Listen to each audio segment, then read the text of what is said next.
Basura sila lahat.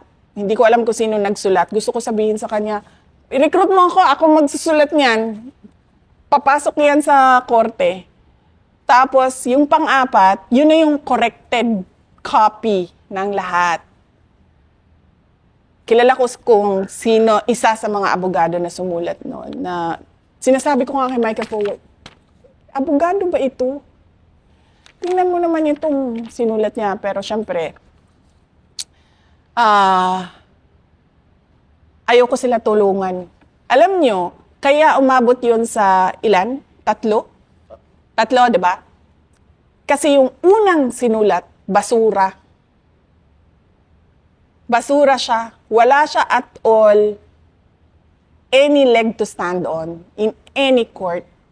Yung sumunod na sinulat, basura pa rin. Yung pangatlong sinulat, yun yung kinorek na nila lahat nung basahin ninyo, yung tatlo. Actually, apat. Yung pang-apat yung lumusot. Yes, apat, no? Oo. Kung babasahin ninyo, yung mga una, pangalawa, pangatlo, basura sila lahat. Hindi ko alam kung sino nagsulat. Gusto ko sabihin sa kanya, i-recruit mo ako magsusulat niyan. Papasok yan sa korte. Tapos, yung pang-apat, yun na yung corrected copy ng lahat. Kilala ko kung sino, isa sa mga abogado na sumulat noon, na sinasabi ko nga kay Micah Forward, abogado ba ito? Tingnan mo naman itong sinulat niya, pero syempre, ayoko sila tulungan. So eto na, gumalaw na yung mga abogado, hindi pwede yan kasi nag-antay kayo na maayos nyo yung impeachment complaint at yun yung pinasok ninyo. Ganito din naman nangyari ngayon eh. Diba? Apat, dalawa yung pumasok. Yung pang-apat doon, yun yung gusto nila kasi yun yung sinulat ng maayos. Yung dalawa dyan, basura. Yung isa dyan, hindi na nila papansinin yan. So, yun, December 2024 yun, diba? Ayan, may dagdag pa sila. December, tumuloy-tuloy pa pala sila. Faked. Sino nagsasabi ng fake? Sila lang din. Yung mga members lang din ng House of Representatives. Walang ibang nagsasabi na fake yan. Sila lang. No birth records. Ano ngayon? Hindi mo alam kung paano gumalaw ang intelligence operations eh. Fund abuse. Yan. May mga ganyan na sila na words na parang binubuo na nila yung kanilang impeachment. Pagkatapos nun, meron na silang February 2025. Meron na silang kailangan imbestigahan ang disallowance. Kasi pala, isasali nila yon, yung disallowance na yon. Kailangan daw imbestigahan. February 11, 2025, House must probe the Sara Duterte's 12.3 billion DepEd disallowed expenditures. Na hindi nila naisip, mas maraming disallowance ang Office of the President, ha? So kung mag-i-impeach tayo, iunahin nila ang Office of the President. Tapos, February 27, 2025, act swiftly on Sara Duterte impeachment. Catholic Bishops' Conference of the Philippines. Pero pagdating sa aligasyon ng flood control involvement ni BBM, tahimik sila. June 11, 2025, eto na. Dahil hindi nila alam saan sila lulugar, impeachment, ano ba, kapafile na lang natin ang kaso. Lahat ng kaso na pwedeng i-file natin. So nag-file sila ng criminal at admin cases. Tapos, eto na. September 29, 2025. Ito na yung privileged speech ni Senator Cheese Escudero na sinabi niya ang mastermind si Martin Romualdez at ginamit ang political capital ni BBM at ang promise ng for later release funds sa mga projects para pumirma ang mga congressman sa impeachment. So, yan yung buong timeline kung paano nila niluto ang impeachment. Galing sa walang ebidensya papunta sa fishing expedition, illegal na paggamit noong information sa loob ng in aid of the legislation para sa impeachment.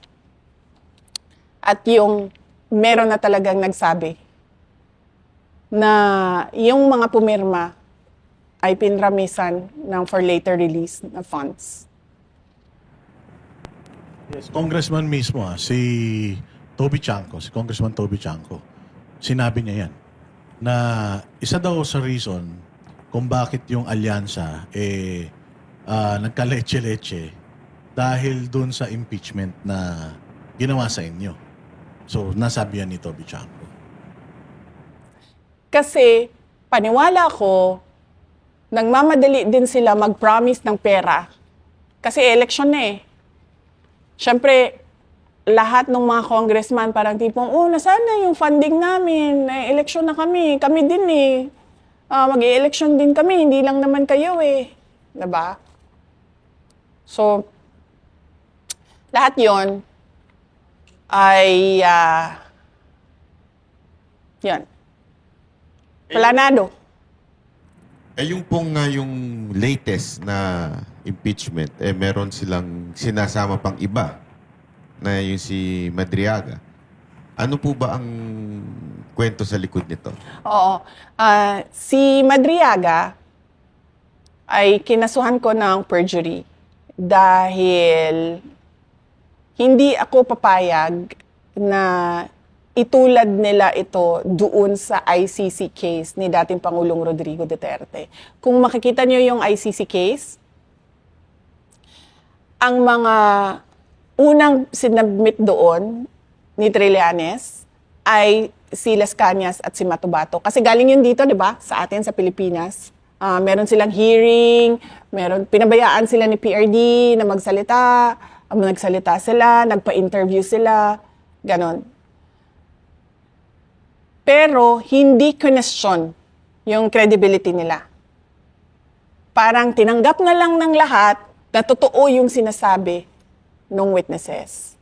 So dito, pagdating kay Madriaga, nag-file kami ng perjury kasi sinasabi namin walang katotohanan lahat ng sinasabi niya. At ito yung aming mga ebidensya bakit namin nagsusuporta sa sinasabi ko na hindi totoo yan. Kasi hindi naman sila titigil eh. Inaantay ko nga sila na tumigil na ba? Kasi paulit-ulit na ako nagsabi, hindi ako yung problema ng bayan. Ang problema ng bayan, korupsyon, kahirapan, kriminalidad, illegal na droga, madami pang iba, kagutuman. Pero kayo po ang problema ni Martin. Ako ang problema ng makabayan, ng administrasyon ni BBM, ng asawa ni BBM mismo, ng anak ni BBM. Yan yung sinasabi ng taong bayan ngayon, 'di ba? Bakit tayo nakatutok sa paghabol kay Inday Sara? Ito ang listahan ng problema ng bayan. Nung umalis ka sa Department of Education, hindi mo ba naisip na pag iniwanan ko to, magagawa na nila yung mga gusto nilang gawin? Versus kung nandito ako, mapoprotektahan ko pa yung kapakanan ng mga estudyante at saka ng mga proyekto. Totoo yan. Naisip ko yon. Sabi ko, kung aalis ako dito, hindi ko na magagawa yung tama. Ang problema kasi, the previous year, 2023, doon nila inattach yung listahan ba nila ng paano nila pinaghati-hatian yung school building program. Sinubukan namin na ayusin siya sa Senate. Hindi nangyari. Nagtulak kami ng natulak na ayusin siya. Ibalik niyo sa DepEd. Trabaho ng DepEd yan sa BICAM. Hindi nangyari. Kasi nga sabi ko, pagdating sa BICAM, wala naman tao dun eh. Si Martin Romualdez at si Zaldico lang yun. So, ito na naman. Alam kong mali. Noong 2023, hindi pwede yan. Nagsabi na ako sa USEC ko. Sabi ko, hindi pwede yan. Sabi niya, kung ma-hostage yung budget, sabi niya, lahat ng projects, madidelay. So sabi ko, okay, sige. Pagdating ng July 2024, hindi na ako pumayag. Ayoko na pumirma ng mali. Kasi ganun na naman, tinanong ko sabi ko, ganun ba yung gagawin last year, gagawin din ngayon? Sabi, oo daw. Ay, hindi na, wag na. Kasi, pipirma ka doon, alam mong mali Ayoko. Ang ano ko lang doon, ang dilemma ko lang doon is, alam kong itutuloy yung impeachment kung aalis ako. Kasi ang naghahawak lang ng pagtigil ng impeachment noon ay yung posisyon ko sa cabinet, yung pagiging cabinet secretary ko. Tumitira sila, pero hindi nila magawang ituloy yun. Kasi nakaupo, parang tanga naman kasi, di ba? Kung ang president ka, inaatake yung DepEd secretary mo, tapos biglang may impeachment sa DepEd secretary mo. So, hindi mangyayari na merong impeachment. Alam ko na matutuloy siya pag alis ko sa Department of Education. Kaya, at peace ako nung dumating yung mga impeachment. Kasi, napagdesisyonan ko na yun Sabi ko, alis ako dito, matutuloy yung impeachment. Okay, sige. Mas gugustuhin ko pa na ipaglaban ko yung impeachment kesa pumirma ako ng mali. So yun yung July 19 yon, 2024. Tapos kung makikita nyo, August 27, 2024, lumabas ang disallowance ng Commission on Audit. AOM, nasa ano pa ako noon? Admin.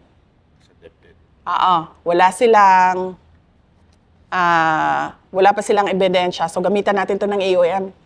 Umalis ako sa DepEd, nag-resign ako, lumabas ang disallowance. Ito yung ebidensya nyo. So yung pangalawang AOM ang nag-trigger nung notice of disallowance? Halo-halo na siya halo-halo na siya. Pero yung sa notice of disallowance, ito na lang yung mga parts na sinasabi namin, ito yung mga papeles dyan. So reconcilable siya? Meron kaming motion for reconsideration na parang tipong nasasagot ng mga submissions na ito yung hinahanap ninyo na supporting documents. At hindi yun sinasabi doon sa mga pagdinig sa Congress?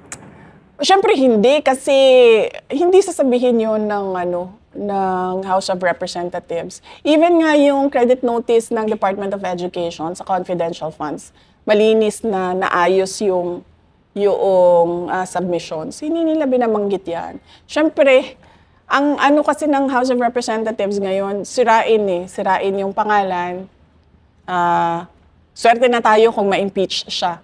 Dalawa yun sirain ang pangalan, i-impeach siya. So kung hindi man natin makuha yung impeachment, at least sirang-sira na yung pangalan niya. Pero linawin lang natin, Boss Dada, yung notice of disallowance hindi ibig sabihin guilty sa paglustay o korupsyon. Ito'y sinasabi lang may mga kulang na dokumento na which is naibigay naman din po. Tama po ba ang aking intindi? Yes, opo. May submissions talaga kami. So after doon, pero yung part na nagsubmit na kayo, wala nang nilabas ang Congress, ang House? Pagkatapos ng disallowance, wala nang sumunod. Pero meron kaming expectations na merong susunod. Kasi hindi naman sila titigil Inaantay ko nga sila na tumigil na ba. Kasi paulit-ulit na ako nagsabi, hindi ako yung problema ng bayan. Ang problema ng bayan, korupsyon, kahirapan, kriminalidad, illegal na droga. Madami pang iba, kagutuman. Pero kayo po ang problema ni Martin. Ako ang problema ng makabayan, ng administrasyon ni BBM, ng asawa ni BBM mismo, ng anak ni BBM. Yan yung sinasabi ng taong bayan ngayon, 'di ba? Bakit tayo nakatutok sa paghabol kay Inday Sara? Ito ang listahan ng problema ng bayan. Hindi po ba nakabag si BBM nung bumulong na I'll take care of you narinig nung asawa? Pwede Oo. Di ba? Kasi yung sumunod na, iba na tuturuan na siya kung paano magsinungaling. Oo. Hindi, tuturuan lang siya. Tuturuan ka namin. Hindi ko alam kung anong ituturo at sino si namin. Sino sila. Hindi ko naintindihan yun na part. Pero naintindihan ko yung mag-ingat ka. Kasi pag sinabihan ka ng tao na mag-ingat ka, hindi yung ingat, bye-bye, ingat, hindi ganun eh. Mag-ingat ka. So pag sinabing ganun, ibig sabihin, may alam siya. Ba't hindi mo pinaulit sa kanya yung hindi mo naintindihan? I mean, di ba? Pag may sinabi sa'yo, hindi mo naintindihan, ano yun? Hindi mo ba? O Hindi ko siya ginanon. Hindi ko siya, ano yun? Hindi. Nakikinig lang ako sa bulong niya. Kung makikita niyo yan sa footage, nakikinig lang ako sa bulong niya. Hindi ko nga alam bakit nagbubulong eh. May timeline nga yun eh. Yung una, di ba, take care? Oo. O, tapos, na-outside ako lang po siya. Kaya sila nag-meeting ni ma'am sa, kumain sa Davao. Tapos doon na siya, mag-ingat ka. Tuturuan kami. Mag-ingat siya sa asawa. Ano pa yung ibang mga instances na binubulungan kanya na hindi mo naiintindihan?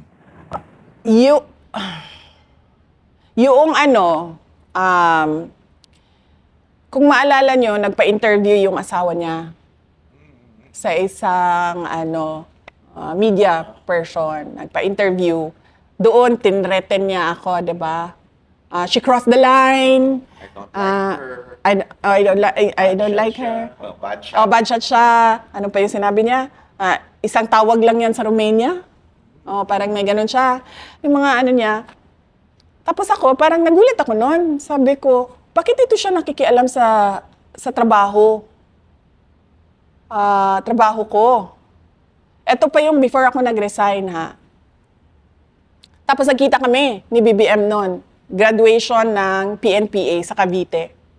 Ito na naman siya. Bumulong na naman siya ng hindi mo maintindihan. Tapos, nakuha ko, narinig ko, galit eh. Yun lang yung na-pick up. Ito na yung pangatlong bulong. Yes, ito na yung pangatlong bulong. Kasi 2024 na ito. 2024, ito April or May. Hindi nyo ba naisip na pinagpaplanuhan kayo ng asawa? Parang galit na galit sa inyo yung asawa? Nilang lahat. Alam ko naman na galit yung asawa sa akin eh. Kasi noong hindi pa niya ako kilala, nag-miss-send yan sa akin, ang asawa niya. Hindi kami magkakilala ha. Isang beses, birthday ni BBM, September si BBM, di ba no? Isang beses, matagal na ito, hindi kami magkaibigan, hindi kami magkakilala. Bigla yan ng message sa akin na, hi, this is Lisa, and Bongbong's birthday is coming up in September, ganyan. May I request a video from you? It would really cheer him up, ganyan. Sabi ko, naisip ko pa, okay, sige, BBM, Marcos, o sige, nagpadala ako ng happy birthday message. September yon. Come mga January, siguro nandun na yung pangalan ko sa mga January, siguro 2021. Tama ako ha. January 21. Nandun na siguro yung number ko. Siguro, madaling araw eh. 2:00 ng madaling araw. Tapos, biglang feel. Tapos merong link siya na pinadala sa YouTube. So, binasa ko. Sabi ko, 2:00 ng madaling araw, Lisa Marcos, Feel na feel. Tapos may YouTube link. So sabi ko, hack ba ito? O lasing ba ito? Tapos naisip ko, baka lasing to kasi 2:00 ng madaling araw eh. Diba? So, inopen ko. Pag open ko nung link, speech ko. Nagsispeech ako sa Tapang at Malasakit. Nung taon na nanalo si PRD, tapos binuo namin yung Tapang at Malasakit. Speech ko yon doon sa BGC, sa Marquee Events Hall. Tapos, hindi ko siya sinagot. Kasi alam kong missend siya. Di ba? Kasi hindi naman tayo magkaibigan eh. Hindi tayo magkakilala. Tapos sasabihin mo, feel na feel. Tapos link. Sabi ko, itong na ito, so hindi ko na pinansin. Tapos, mga 1-2 days after, chinek ko yung kanyang message. Dinilit niya. 2. So sabi ko, tama nga. Ito? Missent. Wala siguro sa tamang pag-iisip na. So, nakamisent. Oo. So, sabi ko, tama nga. So, skin-recap ko yun. Ganyan. Pinapakita ko yun sa mga kaibigan ko. Tingnan nyo, oh. May galit sa akin to. Ganyan. So, alam ko na yun. Alam ko na yun na hindi niya ako gusto. Kahit nung kampanya man, lahat naman ng malapit sa circle nila, kasi unity may, diba? So, pag nagkukwento sa akin, sabi niya, uy, tinatrash talk ka nung asawa. Sabi ko, oo nga eh. Sabi ko, pero wala naman silang ikaka-insecure sa akin eh. Tumakbo na nga akong vice president eh. Tumutulong na nga ako sa bayan, sa kanila. Grabe, no? Hindi, alam niyo, kaya siguro baka isipin ng iba dahil lang sa asawa. Tinatanong natin to para malaman natin kung sino yung nasa likod talaga ng impeachment. Dahil malay mo, baka kasama pati sa pagplano yung asawa at saka si Martin dahil sila po'y magkamag-anak. Posible Tsaka kaya nag-stem to. Malayo pa yung election, 2021. May mga ganitong instances na eh. So, talagang ginamit lang si VP, para sa akin parang ginamit lang talaga si VP para makaposisyon sila and then, eventually, yun talaga plano nila. Kasi sa mga timeline na sinasabi ni Madam, makikita mo talaga Tapos makikita mo kung sino yung mga inactivate nila para gawin ito. Hindi nila kayang gawin on their own eh. So inactivate nila yung may galit sa inyo, which is Makabayan, di ba? Oo. Nagsama-sama sila. Tsaka yung dilaw. Yung mga yellow. Yellow-pink. Ano bang dyan? Isa lang naman yan sila, di ba? Yellow tsaka pink. Oh. Yellow tsaka red, pinaghalo. Naging pink. Na. Yung mga yellow-pink. Yan din yun. Kasi sa kanila yung nanggagaling yung brat, galing yan sa yellow. Siraulo, galing yan sa yellow. Lustay, galing yan sa yellow. Yung narrative na ganyan, malalaman mo kung kanino siya galing. Kasi makikita mo saan siya lumalabas sa internet eh. So, galing siya sa... so, ano yan? Makabayan, BBM, administration, tapos pink, yellow, red. Dumadami yung kulay nila eh. Pink, yellow, red eh. So, yes, pink, yellow, red. Tapos, meron pa yung isa eh. So, 4. May dalawang pinupukol sa inyo pagdating. Ay, actually, 5. 5 yan.